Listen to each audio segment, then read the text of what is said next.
Hey there, ninjas. This is a video on how to convert line angle structures to Fischer projections. It is not a video on why we would convert line angle structures to Fischer projections, because between you and me, I can't think of a reason why you would ever want to do this.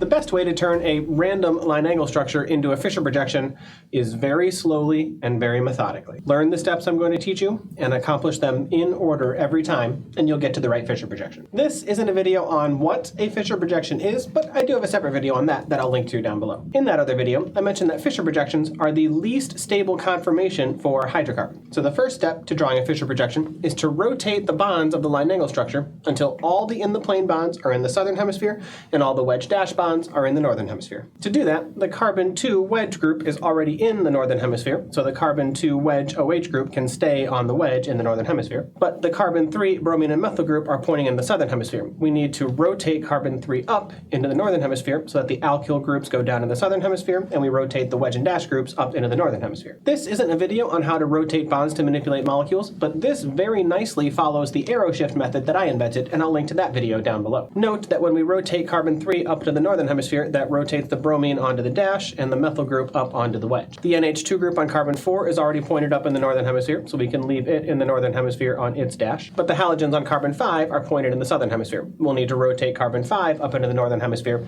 and flip the wedge and dash accordingly. This completes step 1, gets all the alkyl groups in the southern hemisphere and all the wedge dash groups pointed up in the northern hemisphere. We're now going to reorient our perspective, so we're now looking up and down the carbon backbone of the molecule. That's what it means to be the Fischer projection. And I would recommend building your Fischer projection from the bottom up, from the carbon on the left to the carbon on the right. If we reorient our perspective to look from the top of this molecule, carbon number 1 is down by our feet, it's on the bottom. So when we start to build our Fischer projection, the carbon 1,2 bond should start at the bottom. From here, we'll continue building the vertical backbone of our Fischer projection up as we work our way across the molecule from left to right. We'll need a bond for the 2,3 bond, the 3,4 bond, the 4,5 bond, and the 5,6 bond. This completes the vertical backbone of our Fischer projection. Now we're ready to add the wedge and the dash groups. Since we've done the hard work of redrawing this molecule with all of the alkyl groups in the southern hemisphere, adding the wedge and dash groups is actually quite simple. When I reorient my perspective to look at the top of the molecule, all of these wedge groups will end up on my right side of my new Fischer projection, and all of these dash groups will end up on the left side of my Fischer projection. So the OH group on carbon number 2 will end up on the right side of the Fischer projection, with the hydrogen on the left. The wedge CH3 group on carbon number 3 will end up on the right, and the dash bromine will end up on the left. The dash NH2 group on carbon number 4 will end up on the left side of the Fischer projection, with its hydrogen on the right.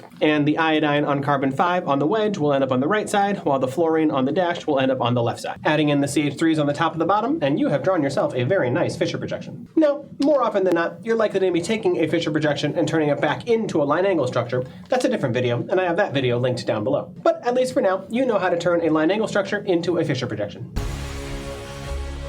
I'm glad you're here with us for this training today. Check out these other videos in my playlists to see if there's anything else that can help you level up your ninja levels even further. As always, don't forget to like and subscribe.